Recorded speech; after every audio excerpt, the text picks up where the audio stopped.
Baobab Brilliance, Perspectives on Audacity, features Black women who are the embodiment of don't speak about it, be about it. Black women who write the vision and make it plain. I'm your host, Makia Moody. Let's get into it. Good morning, Dr. Shauna Knox. Good morning. It's so good to be with you. And Shauna is just fine.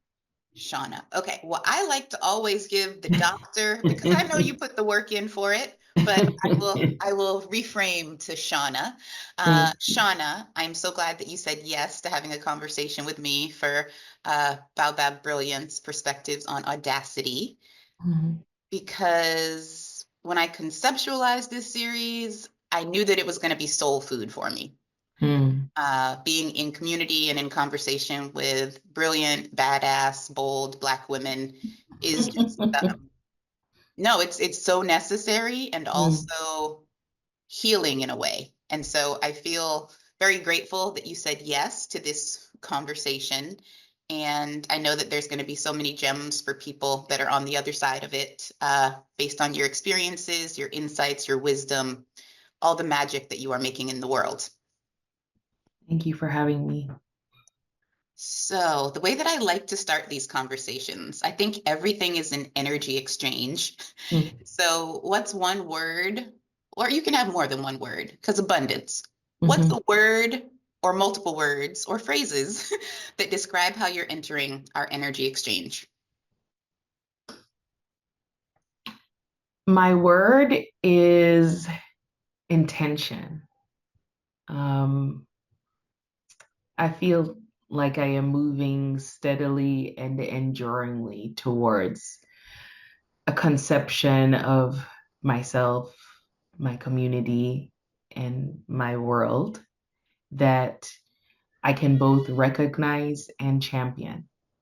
And so I'm bringing intention into that. Wonderful. When you said that word, I know you're saying intention, but I thought intention, like IN space and then tension, because I feel like there's the play on words, but also sometimes being in tension does create tension for how to, set boundaries, make sure you're making the moves that are aligned with your guiding principles, etc. So I am glad to know that intention is your word, and I have an intentional conversation for us because there's so many things that I want to know about you, Shauna. So we contain multitudes, and I would love for you to tell me about yours. So for people who have no idea who Shauna Knox is, can you give us a little flavor of all the different layers that make you you? Yeah, absolutely. And to your earlier point, absolutely intention and intention. I think that intention is where intention emerges. And so I second that. I always start describing myself by talking about my father. My father grew up in the most rural parish in Jamaica in the West Indies. And it's so rural that they just named it Westmoreland because they realized that in the West there was more land. So rural that people still their houses still get transported on flatbed trucks. It's just a really beautiful place. But of course, there are some realities there that are hard to live.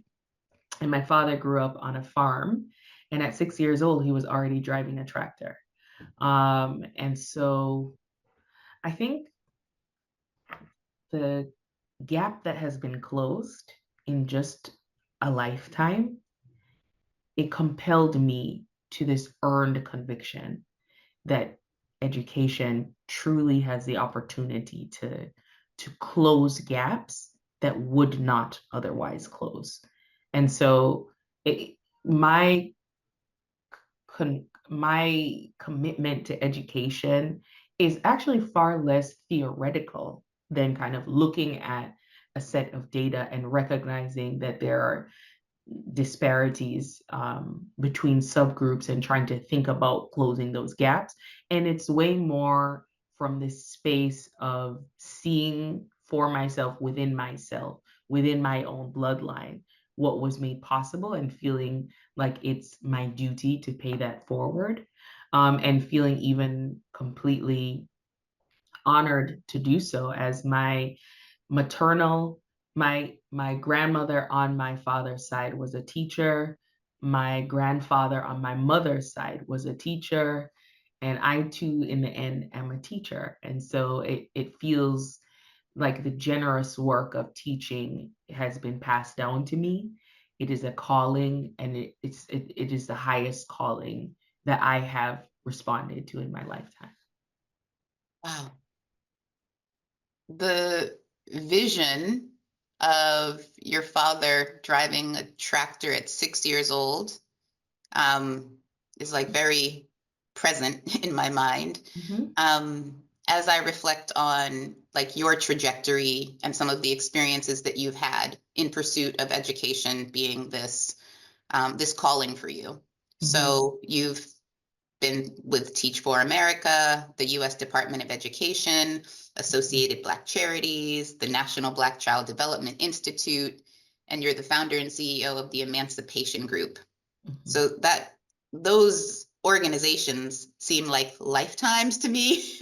And so as you talk about education as a calling, and maybe layer on these different experiences in these settings and maybe others, can you tell us a little bit about maybe this journey, like how you've, because education is such a huge world and a huge topic. And so I'm curious about maybe connecting the dots a little bit, or adding a little bit of texture from your time in TFA to being the CEO of the Emancipation Group, which I really want to hear about the Emancipation Game and what that is all about. So if you could just maybe give us more context for your journey. No, you're absolutely speaking my language. The logo for the Emancipation Group is actually a tractor. So you've really connected the dots with intention. Very good. I do my homework before I talk to people. And that's clear. Well, let's start here. I wasn't a very good student. Because, in the global South at the time when I was in school, school was about learning the right answer and parroting it back. And I've never thought like that. I've never learned like that. And so doing well in school was really, it evaded me. And so it felt like a place where I was constantly being confronted with my own failure. Added to that, my dad was really, really brilliant, really, really brilliant. And so a part of the lore of our family, right? If we get together, that's something that we talk about is, it makes us feel very proud. So it did feel hard to not be good at that, because it felt like there was this expectation that I would live up to what he was able to make of an incredibly small deposit, meaningful though, right? A seed.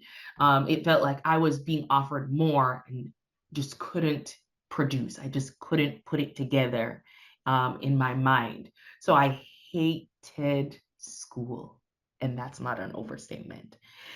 And I hated teachers, and I just hated the whole ecosystem. I was like, I'm pretty sure, and this is a thought I had when I was young, I'm pretty sure that if you put me in a department store, for us, like in Jamaica, there it's like the Azan's store. Like if you put me in that store, I could work my way up to running that thing. I know that about myself.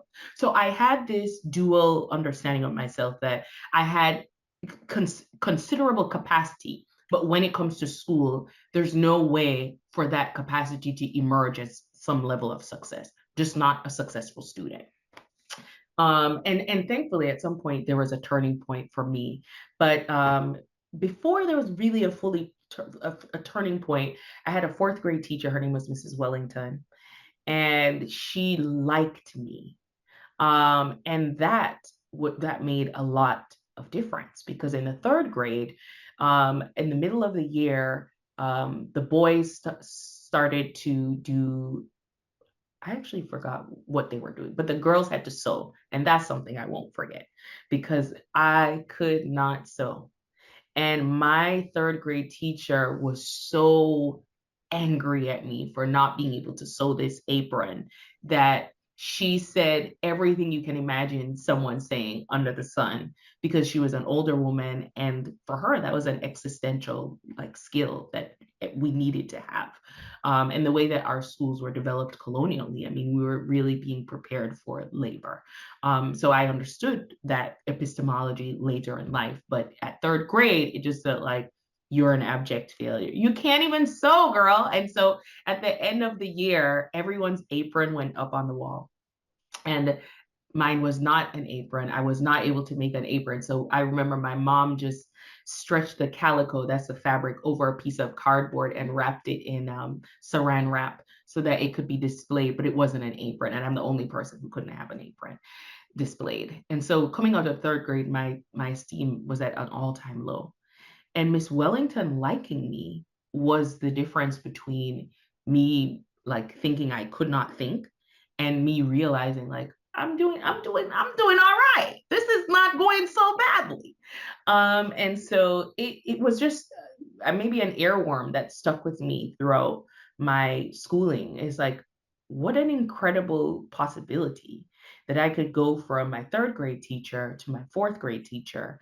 And in third grade, I couldn't finish the apron. And in fourth grade, I finished first in the class. Like, how is that possible? And so, and it didn't mean that after that I was just good at school indefinitely. That's not what happened at all. But in her class, I was good. And so I think that by the time I finished college, or I was in college, I think, and I was really invested in doing international development. I was in South Africa. It was 2008. Okay, so Barry was coming. We were excited. He was possibly going to be the president. And he was really championing this agenda of educational equity. And I was really tuned into what he was saying because I wanted to like hear like what was coming. And while I was in South Africa, I was doing a thesis, and it could have been about anything related to reconciliation and development in post-apartheid South Africa. And I was doing a homestay, and I was looking at different schools, and I realized like I really wanted to look at the impact of class on academic performance. And as I'm studying that across a Black school, a colored school, and a white school, and I'm going home and I'm telling my gogo, which is the grandma in Zulu, telling my gogo what I'm studying, I realized that she's completely outside of this conversation. Like no one's relying on her incredible depth of wisdom about what would be helpful here, including me. And I thought, why would I ever do international development when I too am from a place in the global south where people come and observe us and tell us things that they haven't earned the conviction to say? And so I realized like, oh, this economy of international development relies on an assumption that I don't hold. So this won't be my inroad. But this education thing, it feels like hopeful, optimistic, and solution oriented in a way that I know is true because of what has been earned through my family and through my father. And so I shifted in that moment into really pursuing what it looks like to make sure everyone has that opportunity to have that kind of education, the kind that I got in the fourth grade. And so that's something that I kind of carried forward. I came back to the United States after that semester and was lucky enough to get an internship in the White House, the inaugural Obama White House, working on whatever I cared about. And he was, pushing this race to the top agenda at that time. So I just got to be on the ground floor of looking at what educational reform looks like toward equity, and it's kind of had my heart ever since. Wow. So that's so rich and so much. So thank you for filling in some of the chapters for us. I'm wondering how the experience in South Africa, and maybe those conversations with your go-go, if there's any residue from that experience that impacted how you thought of the Emancipation Game and also want you to maybe explain what the Emancipation Game is. Yeah. Also, I'm thinking back to your 3rd and 4th grade experiences and just wondering how the totality of that, like how it shows up in the Emancipation Game.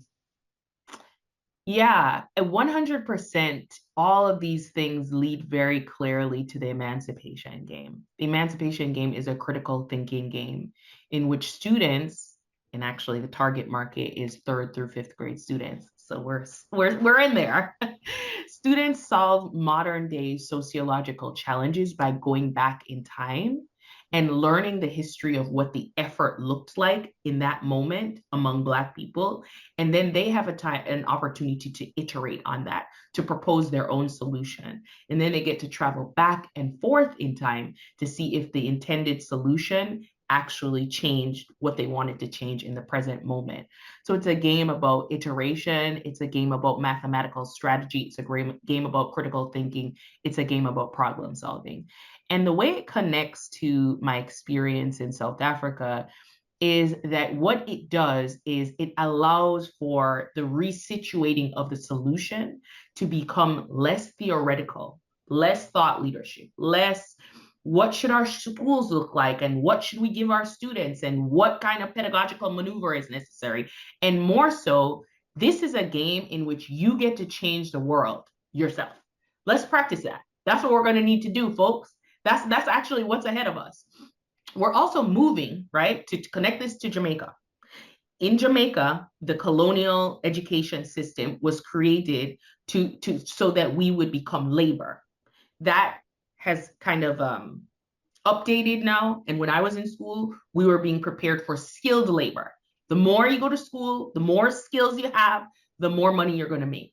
We're moving on to a digital economy now. It ain't even about that anymore. Okay, so school is preparing our children right now for an economy that no longer exists.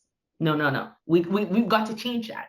And so while I don't have the fortitude to go and change the bureaucracy of public education, what I can do is I can say 93% of Black families have access to at least one internet-enabled device. They have 93% of us have access to that. So that's democratically available. Everyone's in the conversation. If I can find a digital medium that reaches through your devices, if I can find a mechanism that allows you to practice the skill sets that are necessary for the existing economy and the world that we need to change around that economy, then that's a good day's work. So that's what I'm now doing. I've stopped over-indexing for walking around to different platforms and thought leadershiping about things we already knew. We knew that, okay? You knew that was broken. You're just talking about it. And we're moving into what if we built what we needed and then just had it. Okay, what if we weren't going over to South Africa to write a paper about what's wrong? What if we built something that would make it right? That's the Emancipation Game for me. So it started because in 2013, I was at the US Department of Education, but I was also doing my doctorate. And while I was doing that, I recognized like, oh, when Black children are not learning about themselves, they lose capacity in critical thinking and problem solving. So we need a Black curriculum canon. That is very necessary because we don't need that to continue. And what I could see from the department is like at 4th grade, we measure their progress on numeracy and literacy through the NAEP. And then we look at these gaps and these disparities, right? And we're like, wow, Black kids are doing disproportionately worse than white kids. Let's do more aftercare. Let's change our curriculum. Let's do the Common Core. You're doing a lot of things, but one thing that we know would be worthwhile is to have them learn about themselves so that when they start the process of self-referencing, which they will around the 3rd grade, it's the thing that they do when they're looking at the Power Rangers and you're a girl and she's a Pink Ranger and she has a ponytail. So now you think you should have a ponytail. It's understanding yourself in the context of the world.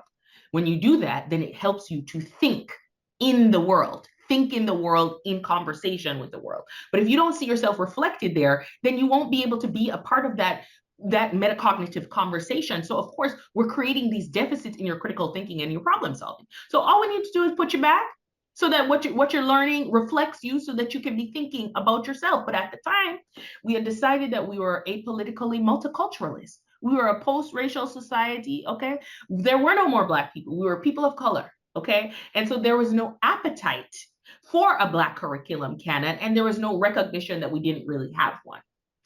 For all the things that what has happened after that that have been extremely difficult to stomach, one of the good things is it's very clear to us now that we don't have that. And even more so, we've seen erasure, wide scale erasure of Black history, Black content, any any record of the Black contribution to humanity is being removed. Okay, that's what we're doing. So now we have a choice, right? We either decide that we're going to try and put it back in the classroom where it should have always been, or we decide we need to put this in a place where it can be protected, not just the existence of it, but the accuracy of the record can be trusted, and that we can preserve our own archive. So in a sense, part of what I'm doing with this project, the Emancipation Game, is simply preserving the record and the canon of our history so that our children will be able to have it. There's just really no alternative to that. That is something that we have to do. It is global Black history, because in the way that Eurocentric history is always in conversation with Europe, we learn about Europe, and then we learn about the migrational patterns, we learn about the waves of thinking and the diseases and the famines and the what, and then we learn about what happens when people come to the Americas. We need to learn about Black history globally, or we're not actually learning Black history, right? We're learning Black reactions. And so we need to learn our entire canon of ancient civilization and trade systems that existed before the transatlantic slave trade, so that we understand where we're from and where we're going. This is just true for all people, right? It's not novel, and it's not a special it's not like a special request. It's just every brain needs this in order to think well. And so we can't impoverish Black children's brains from being able to think well because other people don't have it in their list of things that they think they should do to afford it to them. My child, is not yet school age, but when she is, she gonna have the canon. She's gonna have the canon. And so that's just really what I'm doing, is making sure that it is preserved and that kids want to play it. Kids want to engage it. So we're doing a pilot with a school here in Washington, D.C., and it's called co-designing and play testing. So this is where, they do a module that I think I've come up with, and I think with my CTO is going to be so fun. And then they kick the tires and they're like, this is not fun because this feels like homework or whatever. And we redesign alongside them. What am I doing with that? I'm saying before the game even exists, the actual genesis of the game is the design of students telling us what will work and what will be fun. That's actually the project of the game. It's also bringing them into a digital economy that says, right now, if you have an idea and you want to create something, then there can be an economy created around your creation. And so the entire ecosystem of what I'm trying to do absolutely begins in Jamaica, spans the earth to South Africa, and comes to America. It's the whole trajectory of learning and discovering that if we want something to be done, we must do it ourselves, and we must do it with excellence, because no one's coming to save us, and we don't need them to. Well, you just go on and drop your 5 mics. I'm gonna think about what weaving I'd like to do with all that you shared. In hearing you talk about the Emancipation Game, I know you said it was for like students grades 3 through 5, and I'm just thinking, hello, like our political leaders need the Emancipation Game, need to just like understand historical context and what the real lived implications are and consequences of decisions. And it sounds really powerful. I'm excited to explore it. And as you were talking about the canon, it made me think of Shauna Wells, who has B is for Black Brilliance, which is really, I think, just being able to see yourself in the world and knowing all of the contributions that our people have made to this country, this globe, it's it's transformative. And so, yeah, there was so much that you said where I was just like connecting dots in my head around like the school to prison pipeline. And as we have critical thinking deteriorate, and then, you know, poverty and all of the other things that are systemic challenges, then the burden is on the actual people to like figure out how to maneuver those systems that are not set up for them to win or be successful anyway. And so I think the emphasis on critical thinking and really like knowing who you are sounds really powerful. So thank you for conceiving of it. Yeah, I mean, it feels like something that it is time for. So I've just been really grateful to be used as a conduit to bring it here. Awesome. So in an interview or a feature that you had in 2022 with University of Richmond Magazine, you said, I do my homework. That's what I know. Quote, you said, I'm expanding that reach into the workforce ecosystem to grapple with questions about what restitution looks like for Black people in America. There is profuse injury to address, and I am devoted to its repair and restoration, end quote. The Emancipation Game seems like a comma, I won't say a period, seems like a comma in that repair and restoration. And you also talked about kind of, you know, the educational system currently developing students for a world that like doesn't exist, or like, you know, like skilled labor when really it's like digital economy. I guess I'm wondering if you could speak a little bit to this like workforce ecosystem and maybe how your other insights relate to kind of like reimagining labor. That might not be the right question, so feel free to take it wherever, but I just see some connection between education, critical thinking, the workforce ecosystem, and then all of the building blocks needed to actually get to repair and restoration. No, this is a great question. And I might fumble through it, but it's a really good one. And I think it speaks to the fact that, you know, we try, as we try to repair things, to think in terms of the system in which there is the breach. And so in the system of trying to change education, it's a part of a larger pie. And trying to address education without trying to address all the social determinants of health is kind of a fool's errand, right? Because it just doesn't really work that way. Like, I can't fix my skin unless I'm going to drink enough water through my mouth and get enough, you know, sun outside, but not too much. I mean, there are just so many interworking parts. And I think that this conversation is one that I wish we all had more often. I think when we're talking about education reform, more often than not, we're talking to people in the policy space, people in the advocacy space. Yeah, most just people in the policy advocacy space and then a practitioner space. That triangle is about all that we really have. But I think that in order for us to look to the next frontier and not sort of be lagging behind and then complaining about how it didn't go well for us, we will need to involve technologists, economists, right? We need to talk about the broken promise of what education did not deliver to a number of generations that we're currently observing right now.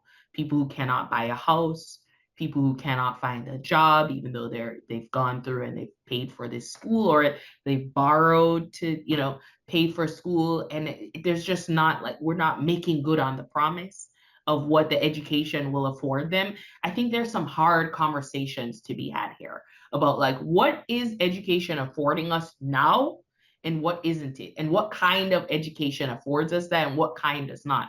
I'm a student of the humanities. I'm deeply committed to them. So what I'm not saying is like liberal arts is out. That's not what I'm saying at all, because I think we need to learn how to think. And the reason why this is a history game as well as a math strategy game is because I don't actually think you can think well without both of those pieces. That said, there are some really technical, painstaking conversations that need to be had here about like how are we moving forward that can't just be sound bites. They can't just be like snap decisions. We need to do a full mapping of where education is right now and what it affords us and where it would need to be in order to prepare our children for a world that we're still just conceiving of, right? The technology of AI is here, but we don't know what the world powered by that technology looks like yet because it's not here yet. But if we can be very thoughtfully futurist in the way that we approach our planning and execution right now, we'll be better positioned for that tomorrow. If we're still holding on to um, questions about whether or not we should ban ChatGPT in schools and whether or not our kids should be exposed to it, then what we're going to find is that our fear might help us keep them safer in the short term while we figure out the technology, but it might hurt us in the long term because in the long term, we need to be prepared for our future that everyone's rapidly upskilling towards right now. And we can't afford to be behind on that. I will say that when I am in rooms around AI and education and planning towards the next step, I'm both excited and horrified by how few of us are there. I'm horrified by it because I know our voice can't be present because we're not present. So how could our voices be present? Also, there's a question of people bring us in to be the morality police. They want us to come in and talk about what has happened to us before, how not to make that happen again. And then we're talking on the margin of things, but we're not in the substance of innovation and creativity, which is our bag. This is what we do. And so I really, one of the things I'm really thinking about regarding our ecosystem from cradle to, I don't know, boardroom is are we preparing for the next frontier? Because we are entering it now. It's already happening.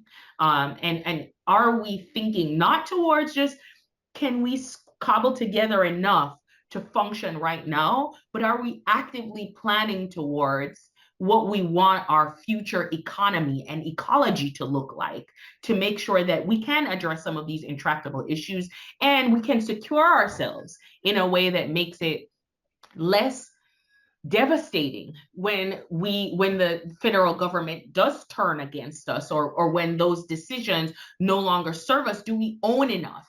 Have we planned enough? Have we scaled enough that we're still secured?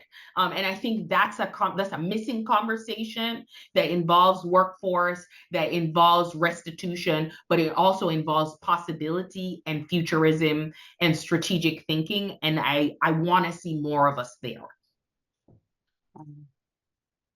So accurate, especially thinking about kind of the proactive stance and what we're building towards, not just what are we trying to protect ourselves from, like what are we running towards versus running from. And I find that there's a shortage of those spaces that are focused on the future in a creative and abundant way. So you're giving me something to chew on at the start of 2025. So you are the author of several books, and I had to look up the definition of a word called subalternity, which is, according to AI definitions, subalternity is the state of being subordinate to a more powerful group, often due to colonization, economic, racial, or cultural dominance. It can also refer to the historical exclusion of certain groups from power and cultural influence. You wrote a book called The Black Subaltern and Intimate Witnessing. And some of what's in that book focuses on subjective transmigration. And I would love for you to make it plain for me, Shauna. Like, what is the Black Subaltern about? And what is subjective transmigration? Okay, you have really done your homework here, and I'm showing up to the party prepared. The Black Subaltern is probably my favorite thing I've ever written. It is about being a dark-skinned, full-figured Black girl, being educated in the global South, and what that experience was like. And the book is divided into three parts: flattening, disappearing, and subjective transmigration, because those are the thematic elements that I pulled out of those vignettes. The book is written in vignettes that kind of tell the story of what happened over the trajectory of that experience, in hopes that it will change. And I rely really heavily on self-reference, because I actually believe that there are truths that are known in our bones from which we cannot depart. And so as a researcher, I really reject that binary of this is empirical and this is autobiographical and never the two shall meet. I believe that they have to be in conversation with each other, and that there are some intuitive knowledges that the body holds. And there's lots of research also to support that. And while that's the truth, there's also a phenomenon called paradoxical undressing. And what it creates is this: if you're freezing to death, the last sensation that you feel is extreme heat. And so while there are things that sometimes feel true, the sensation isn't always accurate. And so I try to balance those two things in my work. And so that's what I was working towards in the Black Subaltern. And it, the piece on subjective transmigration, the term transmigration already existed, and it's the homemaking between places. It's being scattered between places.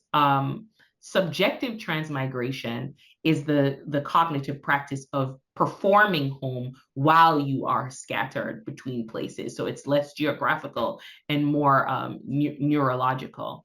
And so I in this book really wanted to humanize, put flesh on the bones for the what the experience of Black subalternity looks like, even across geopolitical coordinates. What is it like to be in that body, and what's the thing that's happening? And interestingly, in the book, I don't talk a lot about encounters or experiences with white people. I'm actually talking a lot more about how our own conditioning causes us to visit those experiences on people that look like us, unintentionally. And so I spoke earlier about that third grade teacher that I had, who no doubt was raised in the same colonial system that's really punishing, and it forces you to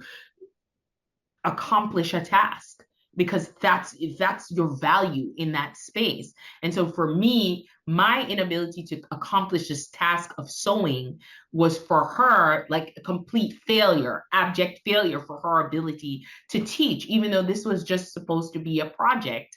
I mean, the actual education moved us towards doing as we were told, doing it well, doing it in a disciplined fashion, doing it in an orderly way. And that failure was something that she couldn't contain.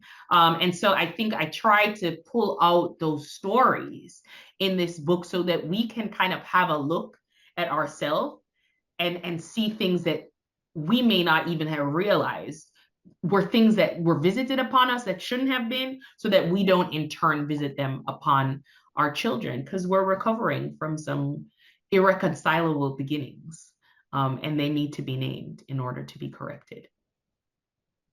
I'm looking at your Frantz Fanon black skin, white mass on the bookshelf behind you, and thinking that his presence is with us in this conversation. Mm-hmm. Wow. There's so much richness in what you just said. I think I'm sitting with the intuitive wisdom that's like shuddered in our bones, mm-hmm. Because the world is steady telling us to like mm-hmm. shrink, that we're not as significant or as powerful as we actually are. I think there's so many things at play, like for millennia, but also in this current moment, it feels very present, where there are just like systems and forces that are trying to annihilate and really, like disappear people, and the contributions that you spoke of earlier, etc. And so it's challenging for me to not shift to a place of kind of like defeat and despair, which I know that's what the enemy wants. And so I'm working actively to kind of reject despair. And I wanted to ask you, given your research, your lived experiences, your depth of insight, and just like all the spaces that you navigate through, I wanted to ask you about practices that incite joy. So there's a theologian, Willie James Jennings, who said, quote, "I look at joy as an act of resistance against despair and its forces, all the forces of despair," end quote. And I'm wondering, like, what's your antidote and/or how do you armor up when you need to reject the forces of despair? I want to say one thing to the thing that you said before I answer that. And it's that I think that for us to, enter the next great perhaps and figure out what it's going to be, right? There's this way that it feels like you have to just be brilliant, like some brainy genius and put things together, and then you're the savior of the people. And I think what is more necessary is that we need to run toward the gap between what we can do and what is truly good. And I think we are magnetized to that gap because we can feel some things not all the way there, some things not all the way right. And instead of kind of performing like, no, it is right, we're good, we're trying, we're going to hold up appearances, we have to be willing to kind of go back to the places that we don't know, and to let them be as rich as they can in what we're feeling about what might not be right. And if it's okay, I'd love to read a quick excerpt from the book that for my book launch, I wasn't going to read this one because it was the hardest vignette to include because it's from second grade Shauna's perspective. When I read it, and the room was pretty, everybody was pretty, pomp and circumstance. People had their, adornments, accolades, roles, positions. And this one reduced us to like this palpable silence that I realized how important it was for me to put it there. But it was such a recognition of like this was something I didn't have words for yet, but I knew in second grade that it was important. And I want to read it. It's very short. Please. So it's called Rosalie Walker Kept Hugging My Mother. It says, I don't remember much about the second grade, but I do recall my growing infuriation with Rosalie Walker. We were not friends. Her plaits were longer and fuller than mine, her skin lighter, and she had no tummy pouch weighing in front of her the way that I did. On just about every metric, she superseded me. But the straw that broke the proverbial camel's back was that every day she would hug my mother. Leaving school happened in a very predictable sequence. Before our final class for the day began, we'd stand and chorally recite, "Good afternoon, Mrs. Faberson. May God bless you and have a happy day." After she invited us to sit, the lesson would begin. And at its conclusion, we would stand again to declare in unison, "School is over for today. We have done our work and done our play. Before we go, we'd like to say, thank you, Heavenly Father, for another day." Following that prayer, we would sit to wait for our guardians to retrieve us, and mine was always my mother. When my mother arrived, it was my responsibility to collect my school bag, lunchbox, and water bottle, and then walk to her in an orderly fashion for my hug and kiss. Every day, while I was gathering my lunchbox and my water bottle, Rosalie would spring up from her seat and fasten herself tightly to my mother's legs in one fell swoop. Rosalie was stealing my mother. All of us all of us had rules about when we could sit and when we could stand, but fair-skinned Rosalie did not. I did not mind all the privileges girls like Rosalie enjoyed that I could not, but this was different. Every day I blessed Miss Faberson, and she repaid me by allowing Rosalie to take my mother away from me. My mind would race for a solution, only to arrive at the dismal conclusion that there was nothing I could do. I wasn't allowed to jog or skip or run to my mother, so I was always too late for her first kiss. Rosalie, on the other hand, leapt toward her and no one batted an eye, not even Mrs. Faberson. We all knew the rules were not the same for her. And as I stood and waited in daily agony for Rosalie to finish telling my mother the story of her day, I began to ask myself, did my mother want the other children to think Rosalie was her daughter? Would she have preferred it? Is that why over time her eyes searched first for Rosalie? It was around this period of my understanding that I accepted that everything could be taken from darker skinned girls with push out bellies and short plaits. Even our mothers could wish we were someone else. It was so hard to write that. And really, the reason why I bring it up is I didn't have any articulation for why it's important to allow kids to ask questions, why it's important to be able to check in with them about their feelings, why it's important not to police them out of saying they think something is unfair or asking a question and making that disrespect as opposed to discovery. I didn't have that language, but it shaped me in such a profound way that pressing into it gave so much to me. And so in this moment, we might not have all the technical terms for what is needed for next, but we have a real felt sense about what doesn't work. And if we're going to start fixing it, we have to start with understanding what wasn't working about what we've been doing so far. And that's a very complex landscape.